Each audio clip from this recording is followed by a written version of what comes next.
Historical inquiry rapidly expanded in the late 19th, early 20th century. Before then, it had been almost exclusively conceived as a record of public life, religion and philosophy, great art, politics, and above all, war. But in the 20th century, it came to be the study of the human past in the broadest sense: trade, technology, family life, social attitudes, and so on. In this expansion, there was one dramatic casualty: military history, in the conventional sense of campaigns and battles, has largely disappeared from researchers' bookshelves. Military history is still popular, but professional historians have come to look on it with disdain, and its practitioners, increasingly wargamers, popular writers, and retired officers, with contempt. And it's not entirely unwarranted. Military history is often very bad history. When historians do show an interest, it is not in battles, but topics like culture, experience, or reception. And in some ways, that is a pity. Battles are self-contained events. What happens on the field, beyond the outcome, is pretty unimportant, and so they make useful exemplars for how you study historical sources. Today, I'm going to discuss a famous battle, and one which has generated a stupendous amount of very bad history: the defeat of the Bishop of Dorpat's forces by Alexander Nevsky at Lake Peipus on the 5th of April 1242, the famous Battle on the Ice. The battle features in a 1938 film by Eisenstein, which has cemented its place in popular imagination but bears little resemblance to reality. For the moment, I'm going to ignore the host of bad popular books on the subject and focus on an article by Donald Ostrowski, which illustrates the point I just made. Ostrowski is a serious scholar. This is, I think, his only work on a battle, and he shows little interest in the battle itself. He is interested in reception, how the myth of Eisenstein's film developed.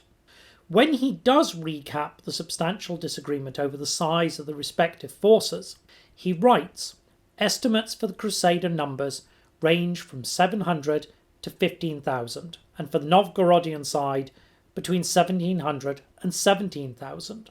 It is anyone's guess how many troops were involved. Simply throwing his hands in the air and essentially saying it's impossible to know anything about the battle. However, I think he's wrong. I think he has conflated poor scholarship with a lack of evidence. We can know something of the combatants, even if there are elements, such as the course of the fighting, where we have to be honest and admit the sources don't tell us anything.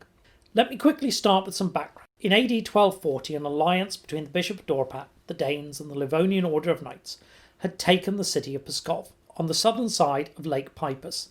This was not an occupation.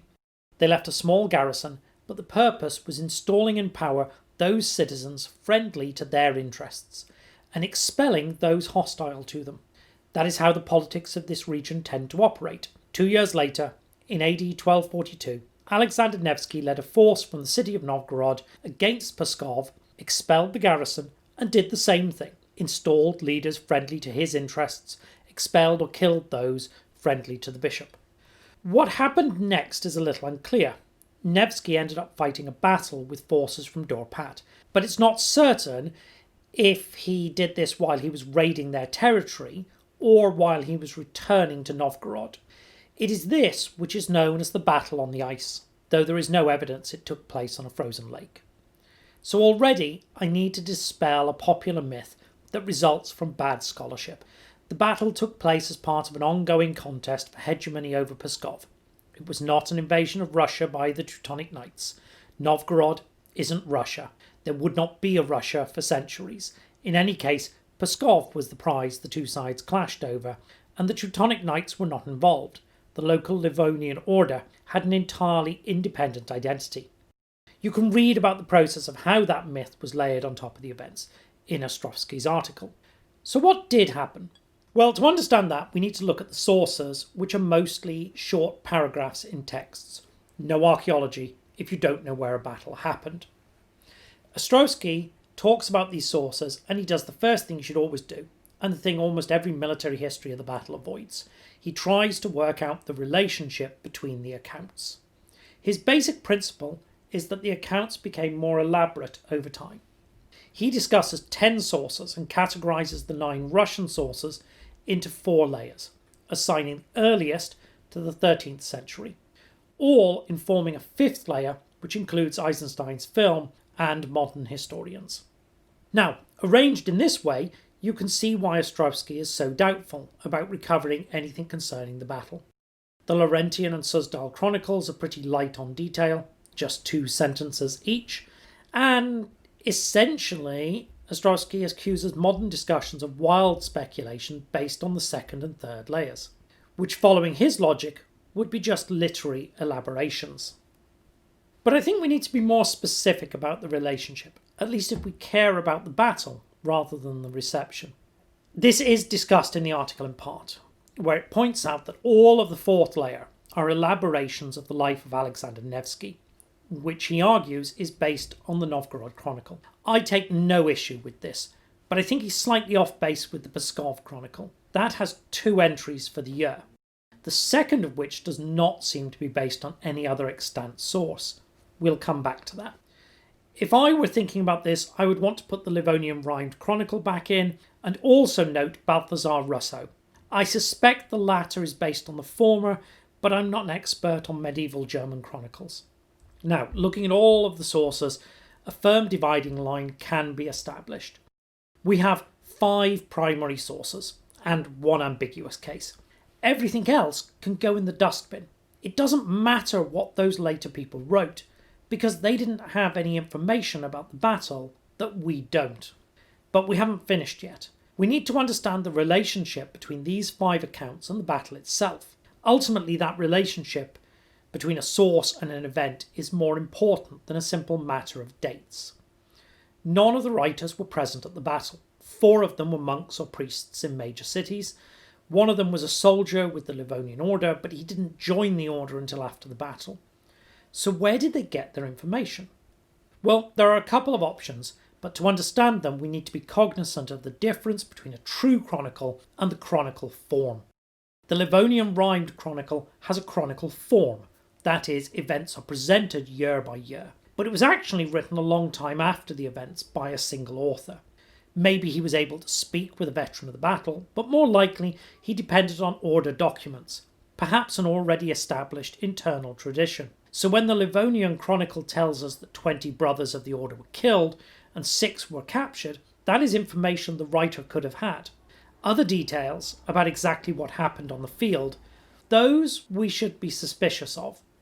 But all of the Russian chronicles are true chronicles. That is, they are accumulations of year-by-year entries. So there are often multiple writers. The accounts are composed much closer to events, and they are often cursory. This does not mean that the entry that we have was written in 1242. Somebody may have re-edited it later or borrowed elements from other chronicles. For example, there is both an older and younger redaction of the Novgorod. They are similar, but the younger is slightly longer, and there is a disagreement over whether the Nevsky, it's not exactly clear who that is, suffered 400 or 500 casualties. It is clear Ostrovsky thinks this is an example where the entry has been modified a lot between 1242 and the texts we have. I find that somewhat doubtful. The entry is similar in style and detail to other 13th century entries. It was copied in the Pskov Chronicle, so there's no trace of an older entry. The more likely explanation is that this account was written in Novgorod in 1242, presumably based on the report of a combatant, most likely a member of the militia, what the Chronicle calls the Men of Novgorod.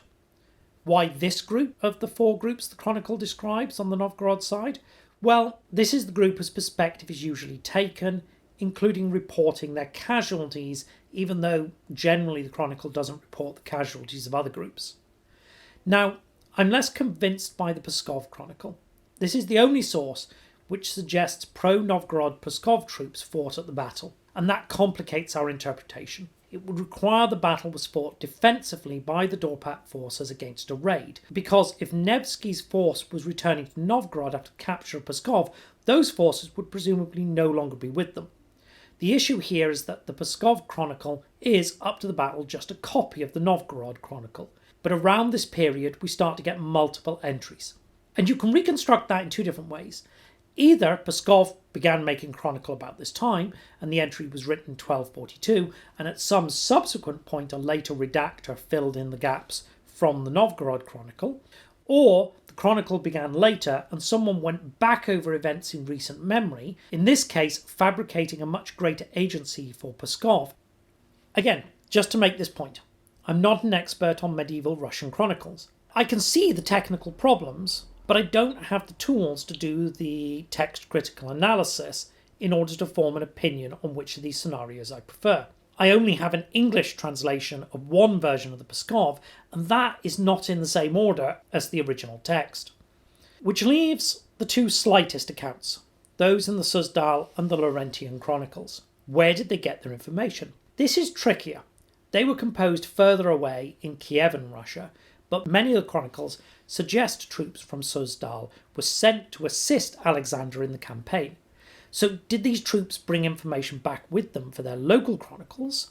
That seems like a reasonable explanation for the Laurentian. But if you look at the Suzdal, all of its details match the Novgorod.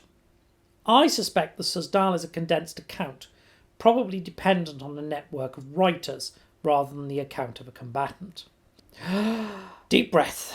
Okay, I covered a lot of that and in quite a lot of depth, and so far I haven't really said anything about the battle. Well, that's because military history often takes the wrong approach, beginning with what it wants to know and trying to fill in the gaps, often rather imaginatively, rather than good historical method, which is to start with the sources and ask what they can tell us, and also, of course, what they can't. Let's cover the obvious. These sources cannot tell us what happened on the battlefield. Only one of the people would even have understood the tactical disposition of troops, and the writer of the Livonian was just too far removed to make such a reconstruction, even if he had wanted to. But there are things we can say. We can make a pretty reasonable list of the elements that made up the two sides. The Livonian and Novgorod chronicles don't match, but they do seem to be describing the same armies from different perspectives. And both give some numbers for the Dorpat side, so we've got some information about the size of these forces. And it's worth noting that we can draw on a wider historical context. The main limitation to warfare in this period, immediately obvious from all of the sources, is not manpower, it's logistics. The men of Novgorod fought as infantry, but they were never a militia in the sense of all able-bodied men, because you had to supply enough horses for them to ride to the battle. In the 13th century, it was probably a fairly standard mobilisation, certainly larger than the 300 or so families who held political power. If the Novgorod Chronicle is to be believed, less than the 2,000, which it suggests came close to exhausting the supply of manpower in its entry for 1215. And here we begin to see a critical point. We need the direct accounts of the battle to tell us which forces participated. There are no references to Danish troops, no references to Mongols, to give two of the more fanciful suggestions military historians have made, almost certainly because those troops weren't present. But when it comes to estimating the strengths of the troops that were present, we can draw on a wider range of material. For example, at the Battle of Isborg, fought in 1240, 2 years earlier, the Livonian and Pskov chronicles are in close agreement about the Pskov militia, 800 and 600 respectively, giving us a pretty good sense of the capability of that town, if we believe its troops participated at Lake Peipus. You could similarly trace through sources to estimate the typical strengths of Druzina, the personal cavalry that accompanied Alexander and Andrei. You could look at horse skeletons and stable sizes. Archaeologists have. At birch bark records which survive from Novgorod. Information about the Livonian order. People have done that, and it's widely agreed the order was small. Probably could never field more than 100 brothers, and to lose 26 they presumably made a major commitment. Though there is quite a controversy about how many supporting troops, sergeants, might have accompanied them and gone unrecorded. Of course, there are uncertainties. As far as I can tell, we have very little data about the Bishop of Dorpat's ability to mobilise what must have been the majority of troops on his side. But, and this is the critical point, you can clearly set a reasonable range based on the evidence. Ostrovsky refers to estimates 2,400 to 32,000 participants. The upper end is clearly absurd, As a rule, ancient sources tend to overestimate numbers. It's to do with the psychology of counting crowds, and there's nothing in any of the contemporary sources suggesting anything like that size of battle was possible. The bottom end looks pretty unlikely as well. You would have to assume some very low numbers for the forces from Novgorod and exclude some contingents, just to put that one side below 2,000. I wouldn't want to commit myself. I've kind of worked through this to give a sense of how you should engage in historical reconstruction. Actually, regardless of whether you're looking at a battle or any other event.